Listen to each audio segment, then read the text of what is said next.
Hello and welcome to Tuesday's Tales.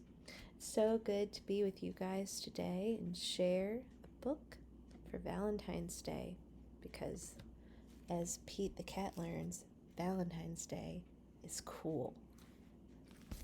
So let's get started. Pete the Cat, Valentine's Day is Cool by Kimberly and James Dean. I meow you. That's so cute.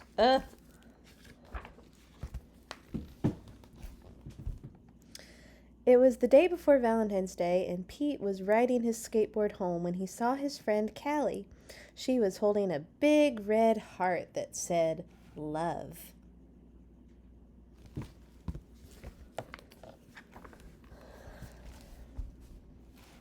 "Have you finished your Valentine's Day cards?" asked Callie.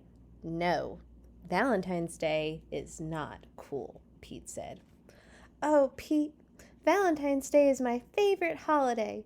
It's a day to tell people how special they are to you," Callie insisted.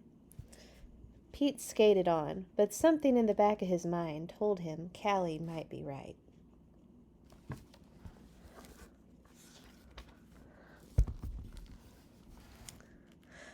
By the time Pete got home, he had decided that Callie was right about Valentine's Day. So he got out his pencils, paper, crayons, and markers and sat down at the kitchen table.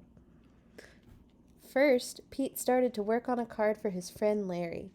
Pete made several cards with big red hearts, but he was not happy with his work.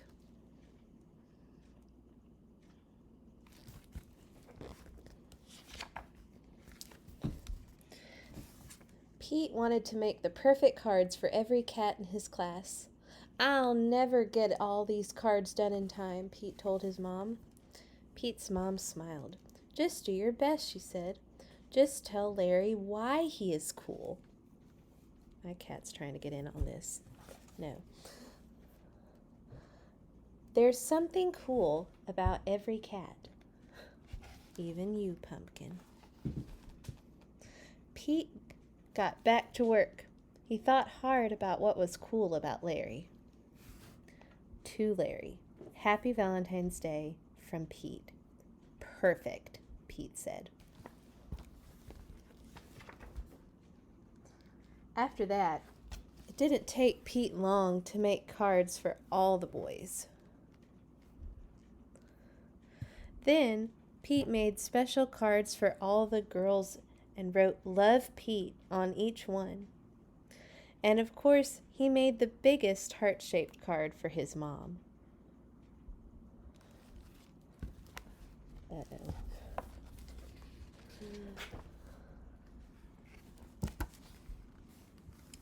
The next day, Pete and Callie waited for the bus together. "I decided you were right. Valentine's Day is cool." "That's awesome," Callie said. "By the way, I'm having a Valentine's Day party at my house after school if you want to come." The bus pulled up. Then Pete and Callie got on. Mr. Ted, the bus driver, smiled and said, "Good morning." But as soon as they were in the seat, Pete put his head in his paws. "What's wrong?" Callie asked.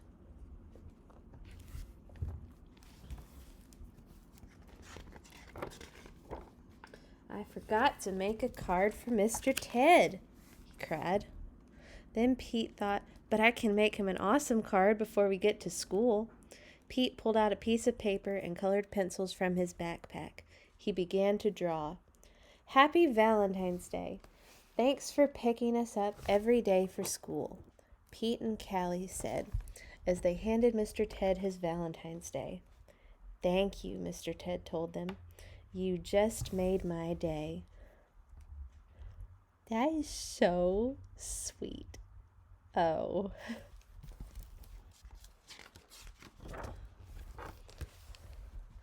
"What about Mrs. Gold, the crossing guard? We need to make her a Valentine too," Pete practically shouted. "Let's do it," Callie said. "Let's make Valentines for everyone." Pete and Callie got super busy making cards for everyone. To Mrs. Gold, to the police, to the firefighters, and to somebody that reads. Probably the librarian. The librarian, I'm sure. After school, Pete went to Callie's party. He rang the bell, and then he froze.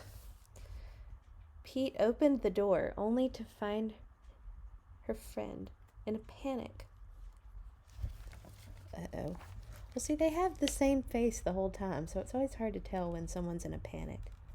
But apparently he is. What's wrong, Pete? I forgot something very important, Pete admitted. What? Callie asked. I just realized I forgot to make a card for you. That's okay, Pete. Cards aren't just a way of showing you care. Hanging out with you, that's way better than any card. This is the best Valentine's Day ever.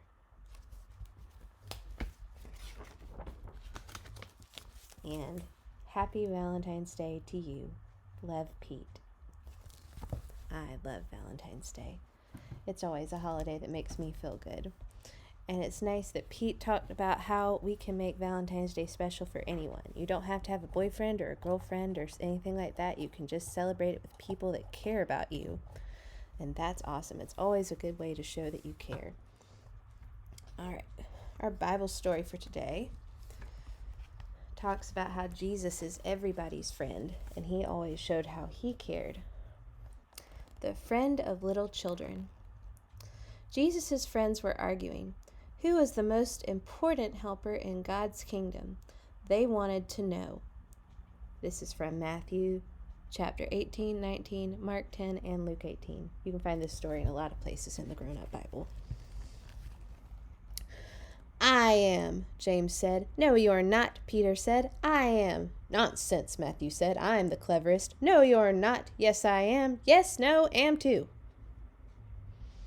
This silliness went on and on like that for some time. You see, Jesus' friends had started thinking they had to do something to make themselves special to Jesus. That if they were the cleverest or the nicest or something, Jesus would like them best.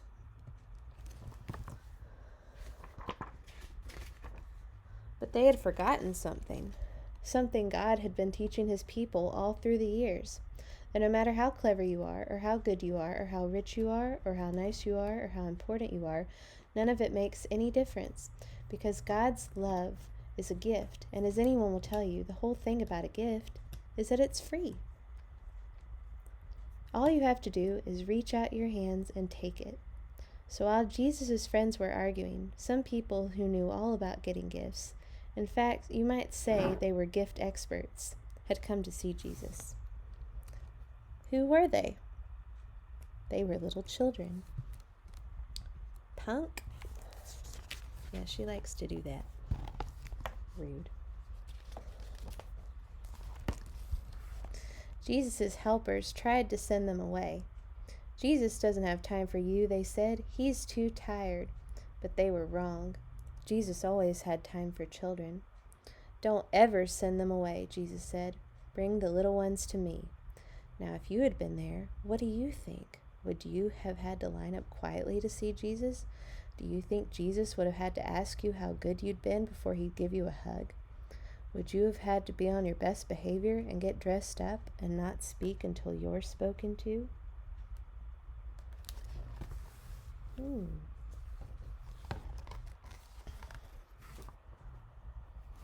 Or would you have just done what these children did? Run straight up to Jesus and let him pick you up in his arms and swing you and kiss you and hug you and then sit on his lap and listen to your stories and your chats. You see, children love Jesus, and they knew they didn't need to do anything special for Jesus to love them. All they needed to do was run into his arms, and that's just what they did. Well, after all the laughing and games, Jesus turned to his helpers and said, no matter how big you grow, never grow up so much that you lose your child's heart, full of trust in God. Be like these children. They are the most important in my kingdom. So true. Well, I am glad that you could join us for today. It's always good to share a story with you, and I'll see you next week. Bye.